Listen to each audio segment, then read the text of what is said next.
Next question. Hello, this is for Yukiko, but anybody can answer this really. So for example, when you work in anime or gaming, and sometimes there's like a global dub, so English or Japanese or Chinese, would you say that when you cast for people, whatever, would you cast the voice match in terms of tone? So if you have like, konnichiwa, and then you're looking for that in English, like, hello, how are you? But, you know, or are you looking for the character? Like, are you looking for, you know, like the sassy, whatever, and then, you know, if it sounds really different, because of course, like, laughing or, you know, is different from like, ha ha ha, you know, and so, you know, which is more, like, which would you cast for, basically?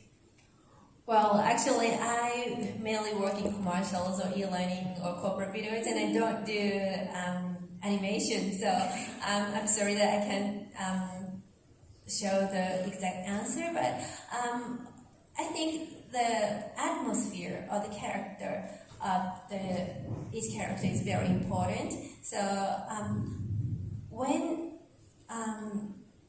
if there is an English version of animation and we dub into Japanese, always casting director says, do as the English version does.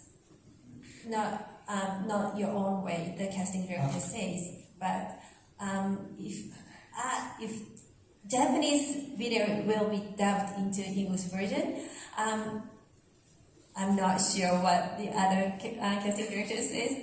Is there any opinions? Actually, we have a good experience, a vast experience in such type of localization in Egypt.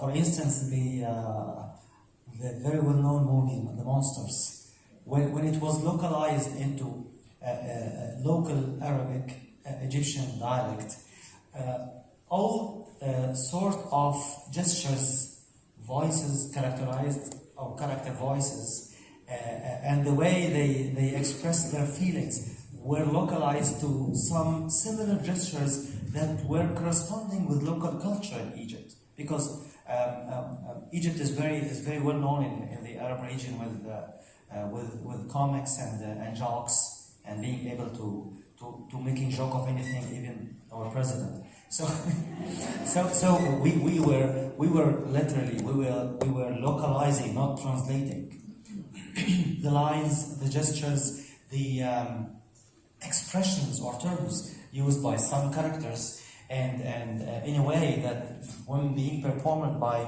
some comic actors, Egyptian actors, they were directly corresponding with some very well-known cultural symbols, just like Shu have referred earlier in Nigeria. So this is, we have a good background in such kind of localization or transformation of expressions and terms into local culture. Okay, thank you so much. I'm sure we can have a discussion after. We have about 19 seconds to go to the last question. Oh, I'm sorry. I'm just looking at the time. We have a very short time, but yes, please. Okay. Hi, I'm Reiko from Japan. I have a question about the localization project.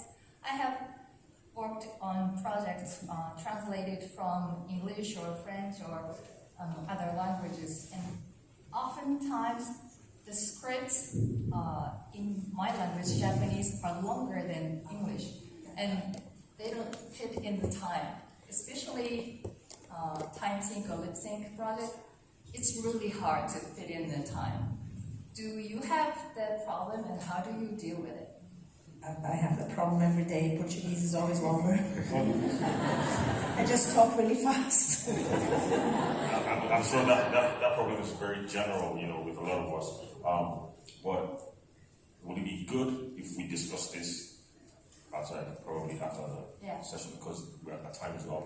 Okay. And we have to go. We have to respect time. So thank you very much. Thank you, ladies and gentlemen. Thank you, Shayon, Shobo, Cindy, Colin Vice Versa. You guys did a beautiful job, and it's so important for us to know everything that goes on everywhere. Thank you guys so much. Thank you. And if anybody has any questions, make sure you ask away before they fly away. All right. Thank you guys so much. And Nicole, voice of Goddess. What's coming up? What's going on, girl? Up next, we have a huge dose of inspiration, Lori. Yay! I always like that. Tell us more if there's any more in the script. Oh, definitely. There's Yes. a lot more. The next panel is called Voiceover Changed My Life, and it can change yours. It did mine. I found my husband there. All right, great. Yeah, it's incredible. You just never know.